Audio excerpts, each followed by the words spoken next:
Welcome, chicka, chicka. And guess who's back? That's right, part 2, Jesse Sawyer here with the Moonflower, SilverSneakers edition, yoga. Now, before we get started, check out my website, www.jessesawyer.com, and learn how to utilize science to master your fitness. Today, we're going to go back to that Moonflower. I got a part 1 out there. This is part 2. Way long time ago, I did other Moonflowers, but this is the updated one, and you can tell by the date. Now, last time we did this, it was really important that we didn't anteriorly tilt forward during that movement and that we stayed in a neutral spine position. On this next exercise of this Moonflower, I'm not only going to work on holding that depth a little bit longer, but again, being in that neutral position and continuing to grow in strength in my core and in that postural chain as well, because my feet are planted on the ground and they're not moving. So we're not going to be opening that chain at all. We're going to stay in a solid postural chain, feet on the floor for this Moonflower.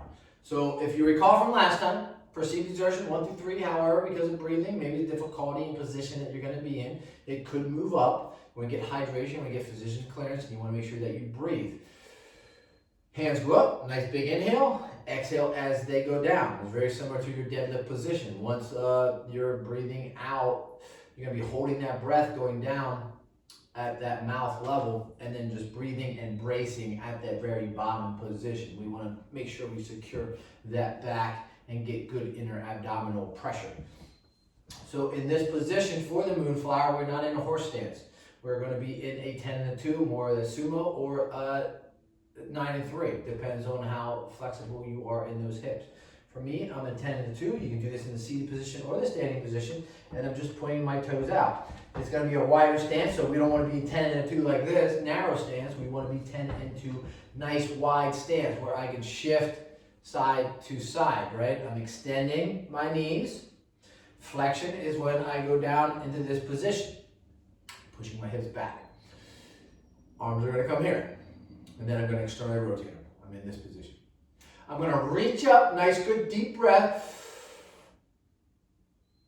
Holding it there, right? And then I'm going to go down. Now, for some of you, when you go down, what happens is you start leaning forward, right? And going like this. We don't want that. We want that spine neutral.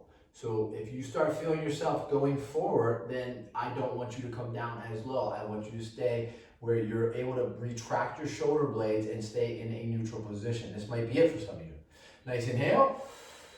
And then some of you might be able to get really good because you're able to extend those knees, push them out, and you're able to get in this seated position like this. Much tougher. I'm really feeling those quads. And I'm engaging my erector spinal, which is my back, all the way from the cervical part, all the way down to the glute into the hamstring. Nice inhale, and then exhale.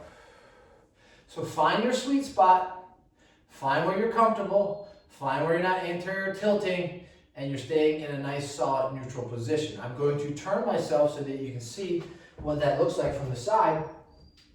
As I'm in this position, I got the same width.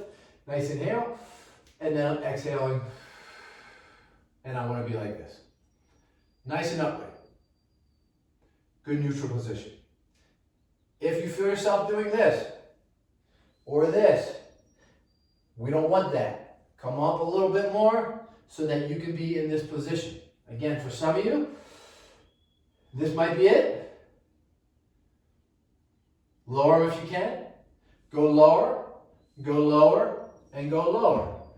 Neutral position. Moonflower. Nice inhale. And then for some of you, this is it. Because what happens is you start going lower, you start going like this, and you go like this, and you go like this, and then you look like this. Not good. There you go. Hold that position. Hold it. If you need to bring the hands in, bring them in and hold. Nice inhale. And exhale.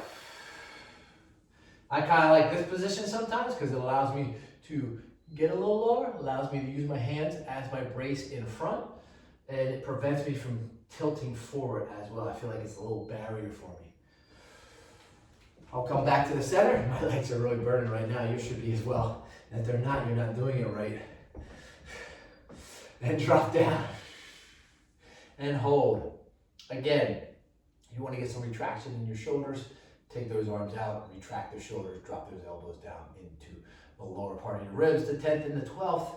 That's kind of where you're going to be at. They're floating ribs, by the way. And you're just going to hold. Woo, boy, I'm feeling those. Got to stay up here for a little bit and then exhale. And I'm going to work on my depth right here. I want to try to stay here and I'm going to breathe and I'm going to hold. Excellent exercise for you. You can always have a back against the wall up against your back as well as you do this.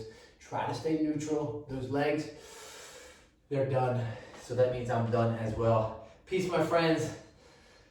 It's part 2. This video is back to back, so enjoy and hopefully you put this to use throughout your week and get stronger.